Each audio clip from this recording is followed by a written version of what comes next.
Returning to our previous example, we see that there is a potential problem with session storage. And that is specifically that the storage is limited to a session, that is the lifetime of a window or a tab. We can see this very quickly by putting in some test data.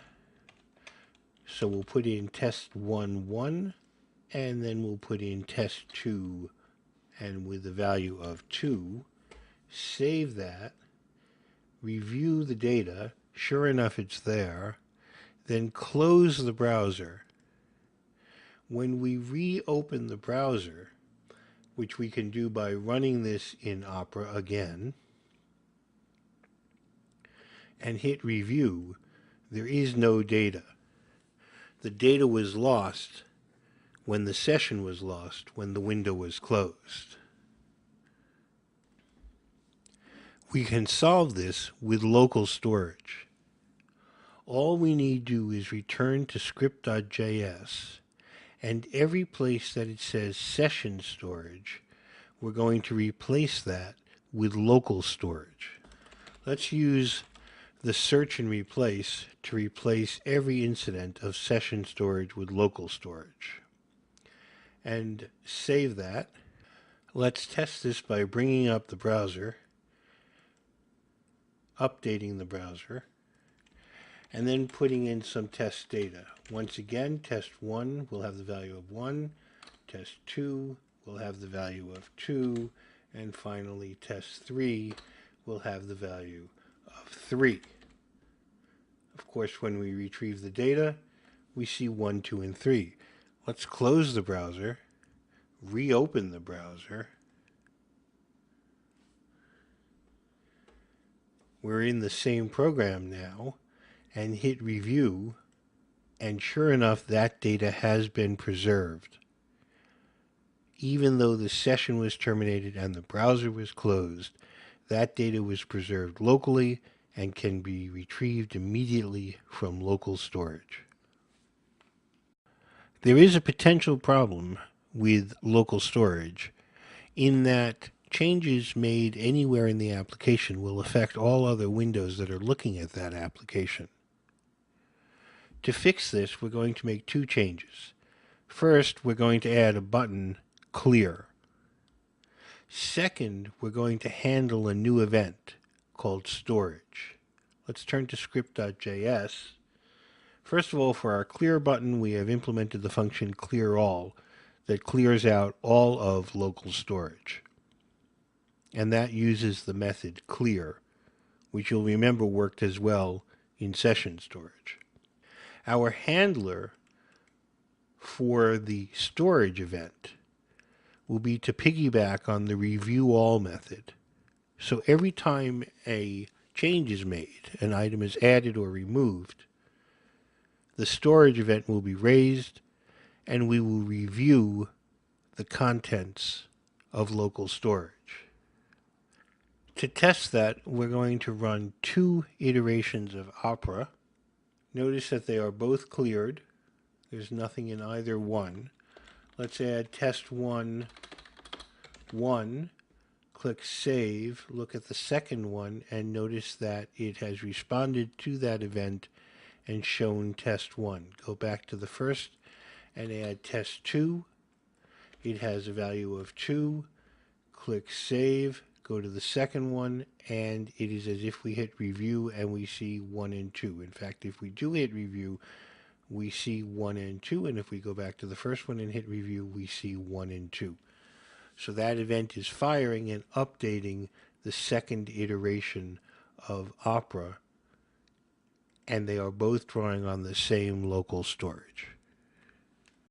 The storage event has additional properties that you can take advantage of in your program. To see that, let's return to the event listener for storage and change the method that it calls to a method named storage review. Let's scroll down and add that new function, storage review, and it will take the parameter, which by convention is called E. This is passed to the event handler for the storage event. and E contains a lot of useful information. Let's set up to display some of that information in the inner HTML. The first piece of information will be the key itself. The second piece of information will be the original value that has been updated. Next, we will have the new value that has been added. We'll also get the URL of the event itself. Remember that this code can be running in multiple windows, even on multiple sites. And finally, we will get information about the storage area that was used. That completes our function. Let's run the application in 2 tabs of Opera. We bring up our 2 tabs, and when this starts, no data is displayed, but if we review the data that's already in local storage, we find that we've got test 1, 2, and 3, and of course we can see that in both tabs. Let's go ahead in the first tab and add test 4. Click Save. That event will fire, and in the second tab we see the result of it firing. The old value was null. There was no previous value for test 4. The new value is 4. Here's the URL, and it was in object storage. If we go back and edit an existing value, such as test 2, and change its value from TWO to this is test 2, and save that, we see that event where the old value is TWO and the new value is this is test 2. As you can see, this could be very valuable.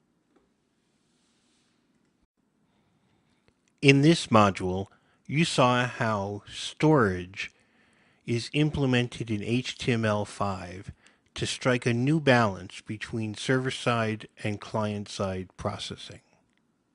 There are 2 types of storage: session storage, which lasts as long as the window is open, and local storage, which is persisted to the client-side disk. These 2 types share many methods and properties. In both cases, data is stored as an item, where an item is a key value pair.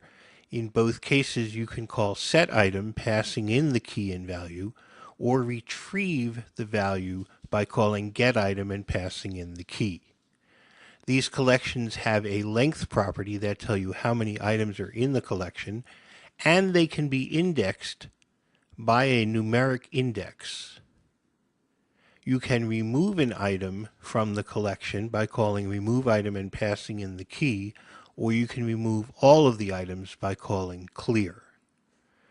When you add, change, or remove an item, a storage event is raised, and that provides access to the original value, the new value, the key, the URL, and so forth.